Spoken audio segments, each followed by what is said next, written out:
Hey YouTube, it's Sean, Griffin RC Planes. I got a quick one for you. One of you guys, a subscriber, taught me something, and I want to pass it along to you guys. It's pretty important, and it's about servos and frame rate. And have you ever had a jerky servo, a glitchy one that doesn't center itself right? You think there's something wrong with the servo. Let me tell you about it real quick.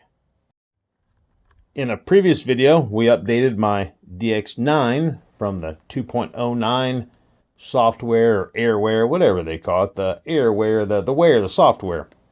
Updated it to the 2.11. One of the reasons why we updated it is so that I can see the telemetry data that this Sky ID module, the new FAA leash. Anyways, let's not get started on that. I want to be able to see the data that little module is going to send out, since we have to have it now by law. And when we were going through the menu, I saw frame rate, and that reminded me about the conversation I was having with somebody, one of you guys. And long story short is, he said he had to replace one of his servos, and he put a different type servo in there, and he always had good luck with this particular servo he put in. But this time, the servo was kind of jerky, and I think he even said he tried another one, and it was still jerky. It was twitchy. It wouldn't find center. It didn't act right. And I said, "Have you checked your frame rate?"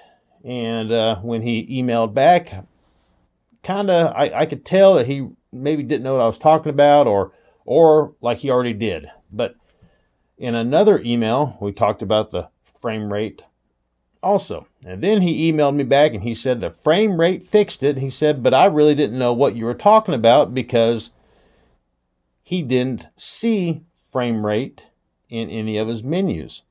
And he said that he had to update his receiver, and then his transmitter saw that there was a frame rate choice to make. And that's one of the things about these receivers, is if the receiver is capable of doing something and the transmitter is updated to be able to see the something that a receiver has to offer, then the transmitter will see it.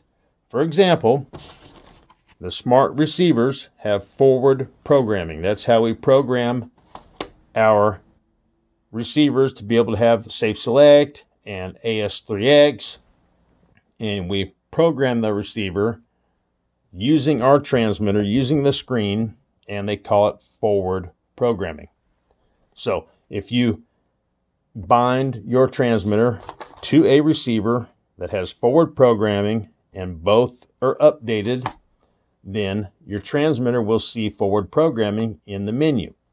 If you bind your transmitter to a receiver that does not have forward programming, then you won't see forward programming in your menu.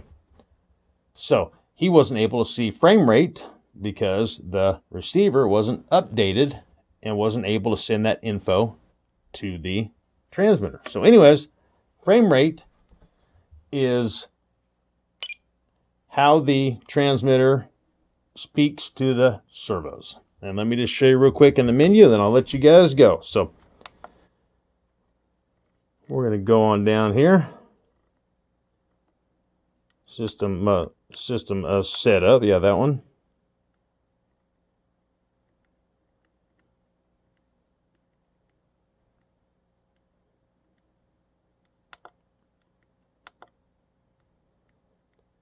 And we're scrolling on down, and we see channel assign and model utilities and all that stuff. And here we see frame rate. And we can see that 11 ms, when 11 ms is selected, digital servos must be used. And I'm going to select it. And the other option is 22 ms.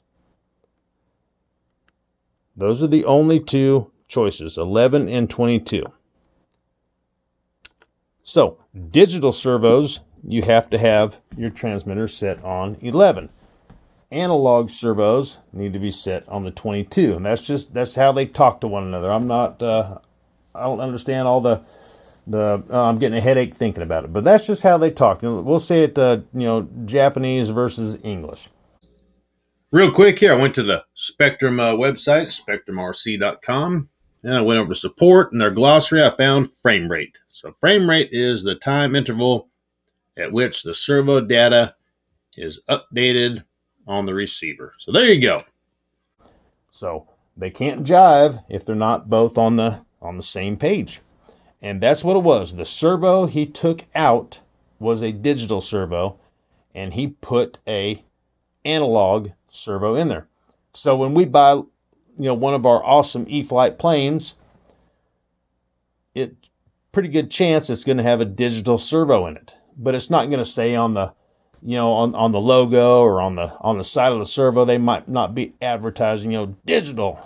It might say that in the manual, but it just happens to be a digital servo. So he just put a servo in place of it, not really knowing if it was digital or not digital. If he would have known, he probably would have got a digital one to match. Long story short is, after he updated his receiver, then he saw the option to adjust frame rate. And once he made the adjustment, problems went away. So that's just one of the little things I want to pass along to you guys. So if you have a glitchy servo, check your frame rate.